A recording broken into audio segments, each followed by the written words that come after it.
right. Welcome, everyone. So today we have a great panel to talk about the user control layer, so everything that has to do with UX, interfaces, wallets, how people use their private keys to interact with blockchains, and how all of that plays into Web3 and the things that are being built in DeFi, NFTs, etc. And we've got only 20 minutes, unfortunately, which is an egregiously short period of time to cover such a meaty topic. But excited for it. It's going to be a great conversation. I'm going to start by letting our panelists maybe introduce themselves, like maybe 1 minute kind of introduction, and then we can dive in. Does that sound good? That sounds good. I'm Philip from Solflare. We are the team.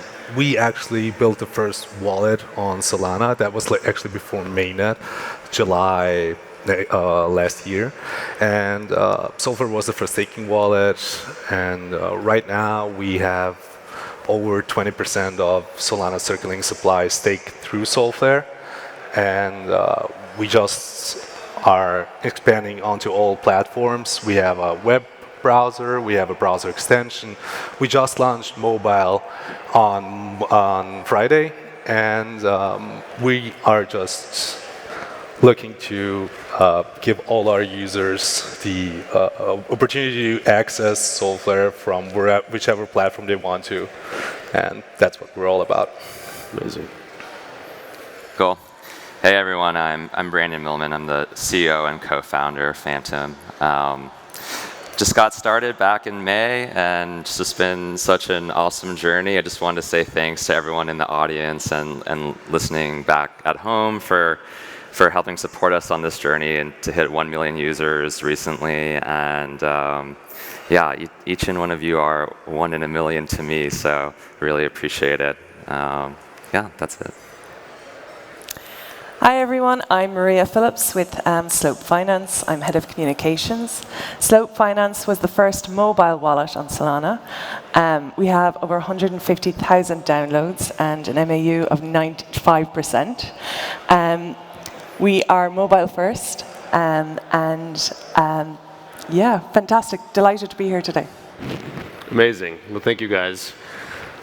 Well, let's start with, I think, one of the basic questions about how user interfaces should interact with the blockchain, and that is the question of whether the keys should be held by the user, or if those keys should be held or might be held by a company in the middle, like, say, a company like Coinbase or a company like that, where that would be kind of a custodial model versus having things being non-custodial and sitting at the edges.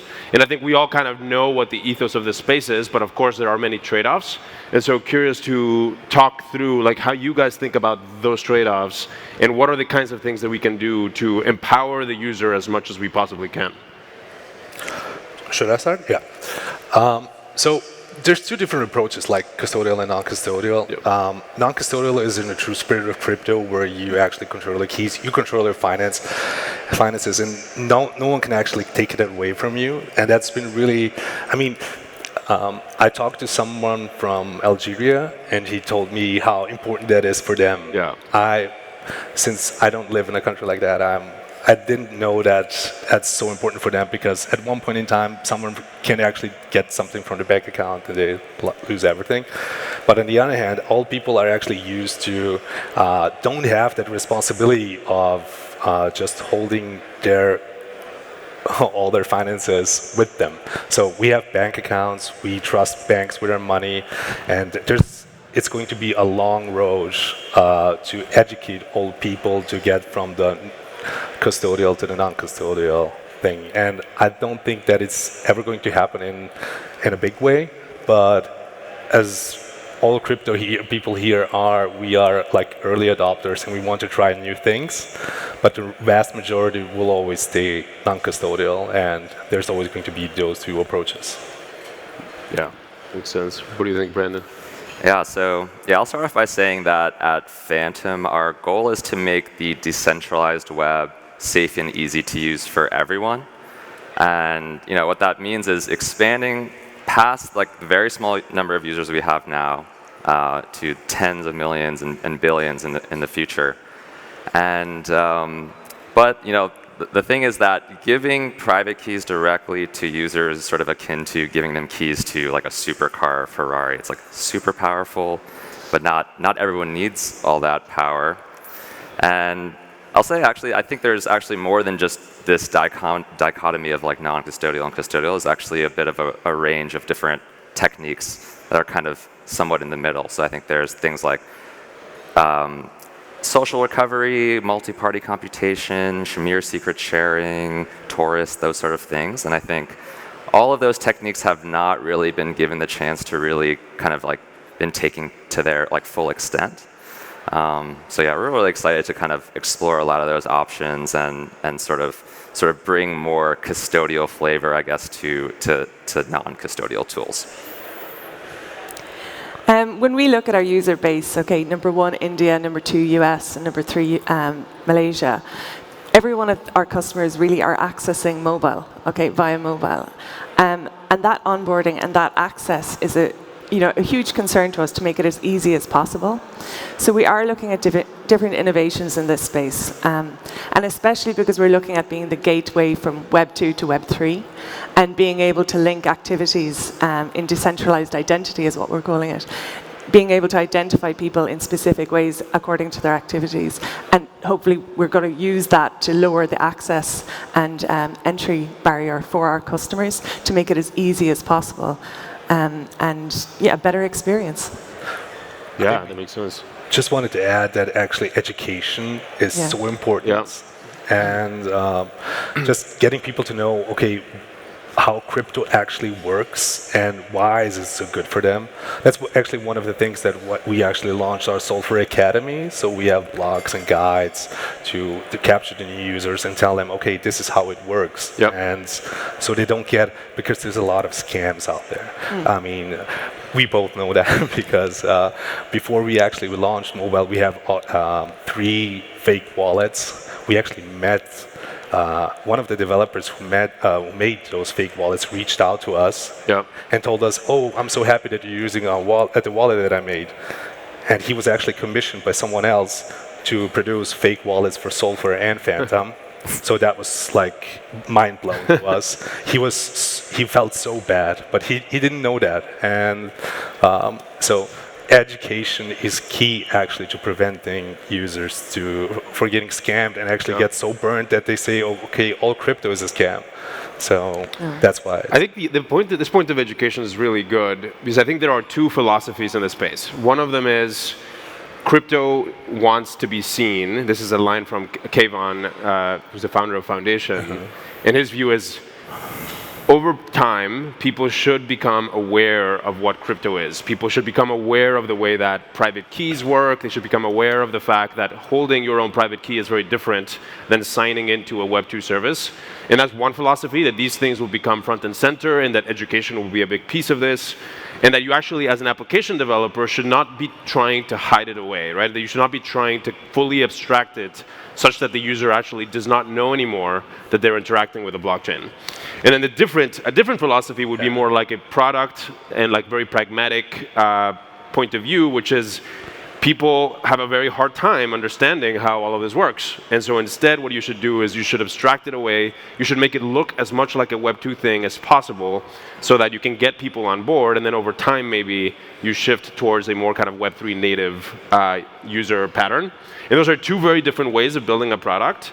And I'm curious how you guys think about that. I mean, to your point about education, how do you think about education? Yeah, I think educating users is actually the key to it. I mean, they don't need to know like 90% of it. Yeah. It's totally fine if they know the very basics. And if they interact with, for example, much more complicated protocols, they don't need to know what goes on in the background. Right. But they need to know when the app says, okay, you're now signing a transaction, what that means on the blockchain. Yes. So, and this is the only thing that they should know.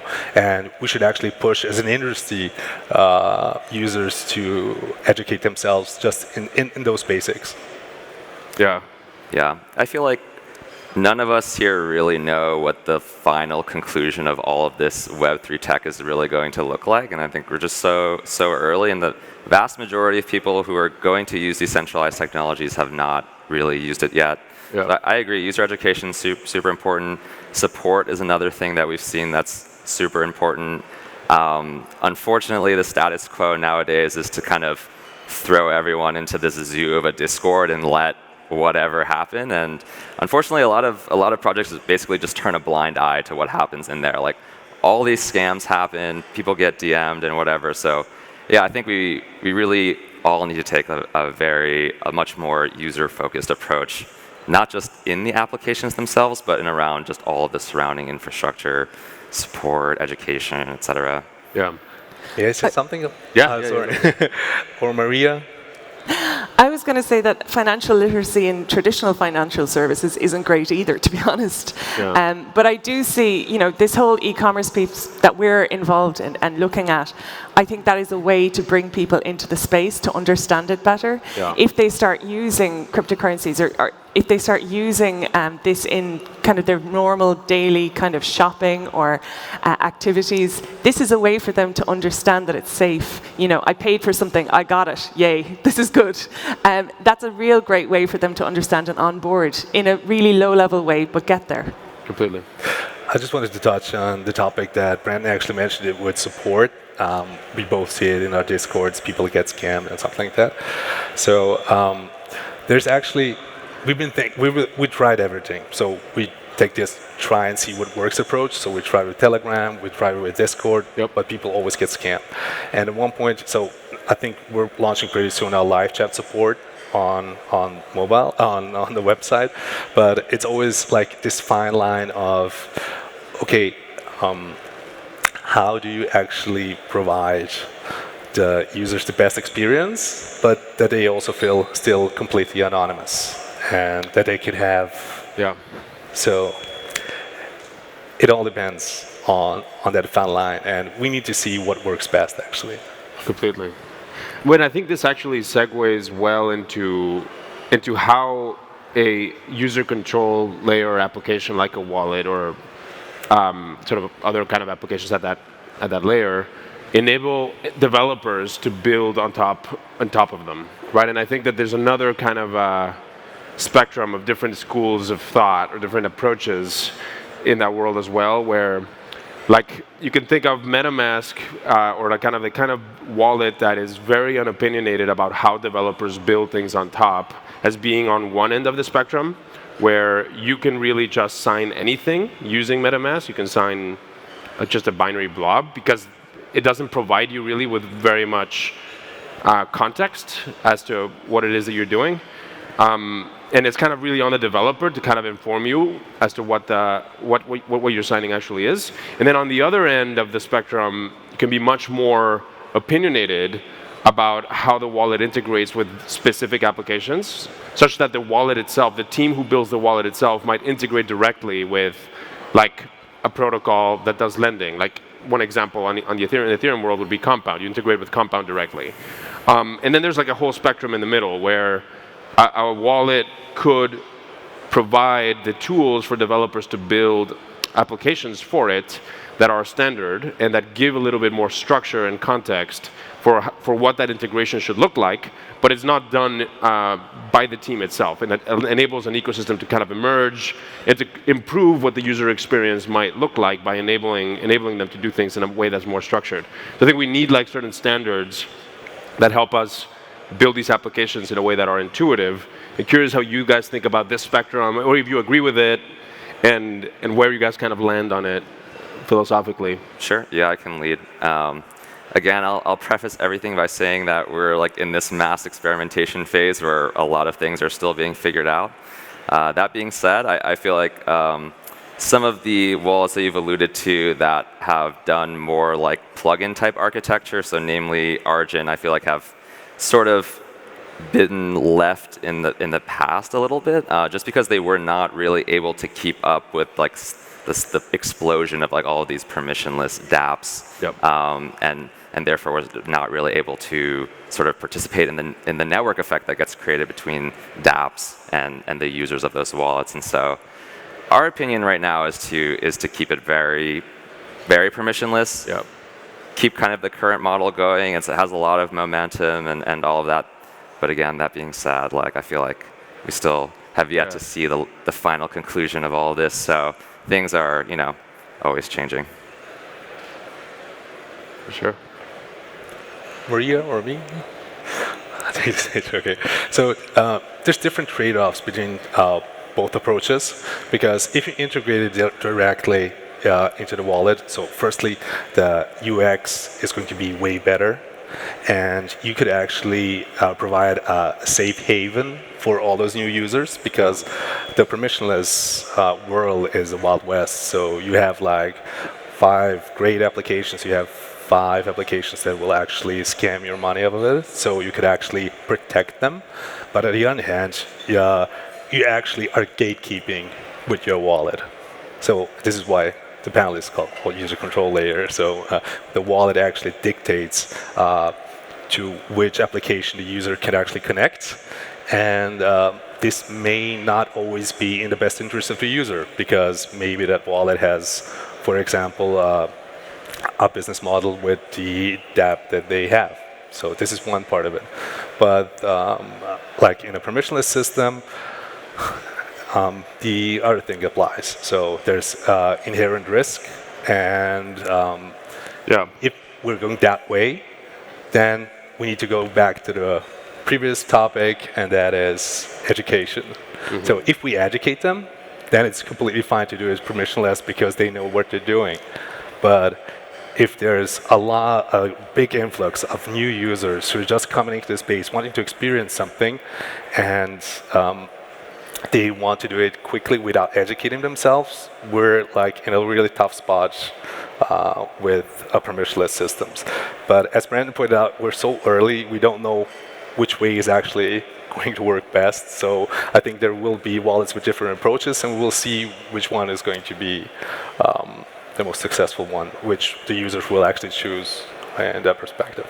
Completely. Do you want to add something, Maria? Yeah, we have integrated with over 80 dApps, but we're very lucky. We have 35 engineers, and we've created a standardized way for them to come to us and work with us and partner. So that's been fantastic, and it grows. Our list is growing. We're meeting people here, so happy to connect. And Maria, are those integrations that the team has pushed forward, or are those collaborations with the teams? Or I'm curious how they work, how they end up working. It's collaborative. Yeah, we absolutely work with them and make sure that they integrate with us seamlessly. Got it. Amazing. I think an interesting question that also dovetails with what we're talking about here with respect to integrations is whether it's possible to kind of unbundle what a wallet is. And I mean, there are kind of standards out there that are being pioneered to things like Wallet Connect. And I'm curious how you guys think of like what the actual kind of user controls layer looks like. Like, what are the various different components? What are the roles of that piece of the stack? And how you think about what you're doing kind of plays with that. Hey, Brandon, you want? Sure. Yeah, I'd say the wallet is actually a very complicated, in its current form, a very complicated and multifaceted product. So there's so many different parts. So not only in the app and outside of it. So inside the app, there's things like key management. There's things that people expect, like being able to do everything that you expect from your tokens, view NFTs, swap tokens, like interact with dApps and all of that. And so it is a very challenging thing to juggle all of those things at once, especially in such a fast-moving environment. And so I could see, and I think we're already seeing those sort of things getting unbundled with like NFT viewing specific dApps and dApps that are more geared towards like very fine-grained control of your token accounts and things like that. And so I could see a world where they get unbundled. But I could also see a world where someone kind of is able to solve all those things under one umbrella. Got it. Do you have thoughts, Philip? That's an interesting question. So it's basically the dilemma of WeChat and other things. So is it a super app that can do everything, Yeah. or is it an app that lets you that does one specific thing and then lets you connect to others? I think a really interesting approach is actually to have that super app, but like in a light version. So you actually let the users do like very basic operations with NFTs, with SPL tokens, with whatever they want to, because the space is evolving so fast, user demand is shifting from one week to the other, and if a wallet can adapt fast enough, then they could provide them those basic functionalities. But if they want to do like some really heavy, deep stuff, then it's almost certainly going to be unbundled, because you can't have like 50 different integrations like fully integrated into the app. So this just becomes bloated at one point, yeah. Especially on mobile. So in web is doable. Yep. But mobile, when you're limited with space, it's going to be almost impossible. Completely. For us, it's the super app approach. We love to keep our customers internally within the app, and we do everything from activities, news, ranking, centrally in the app. So yeah, that's we're trying to do, and it keeps our open rate really high as well. Yeah. Well, and a related question, which you alluded to, is the question of mobile versus desktop, and how kind of the patterns of usage of Web3 and crypto might evolve, and what might become the dominant vector for using keys, for interacting with Web3 apps. What are your thoughts? How do you guys think that this will evolve? Yeah, it's interesting, because I feel like Web3 on mobile has typically, or in more recent memory, has had a hard time sort of getting started. Yeah. And I think it's actually a function of the user base that has been using blockchain apps for the past couple of years, which has been more of like this prosumer DeFi type of user that prefers like using complex DeFi apps on desktop.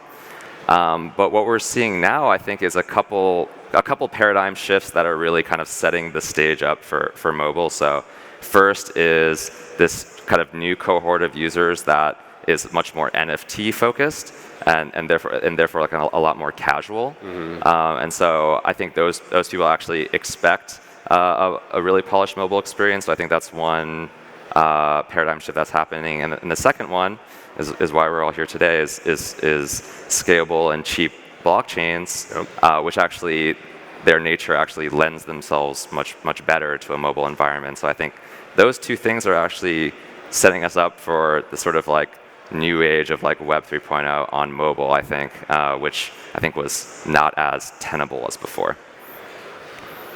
What do you think, Maria? Sure. Well, for us, it's definitely mobile. Okay, we do have a Chrome extension as well, but for our customers, they don't really have laptops. It's very much mobile, and that's their experience and how they onboard and how they continue to access. So it's definitely mobile for Slope. I'll go back to the last point, and I'd say it's going to be mixed. So you're going to do complex operations on your desktop, most certainly, because mobile won't have the ability to provide them. But I see actually the mobile wallet as your signing device for everything. So if you do some, when you connect to your desktop application, you just sign it with mobile. So because it's much more secure on mobile. And another thing is on mobile, so I can't imagine I can't imagine a lot of people actually, I don't know, sitting on a couch with a laptop open and browsing NFTs, as opposed to just sitting on a couch and browsing NFTs from their mobile app. Yeah. And buying, selling.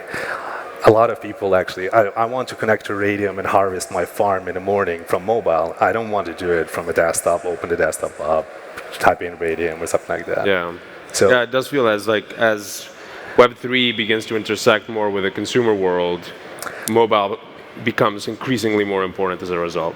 Completely, especially with NFTs. Because NFTs and games in particular, so all those Web3 games are going to provide a huge user base actually that is younger, the opportunity to experience crypto, and then you need a mobile wallet, because all those mobile games will need a wallet. Of course. Unless they integrate one themselves, but talking to a lot of them, they don't want that responsibility because it's actually hard to build a wallet and maintain a wallet for it to be safe and secure for all users. Completely agree.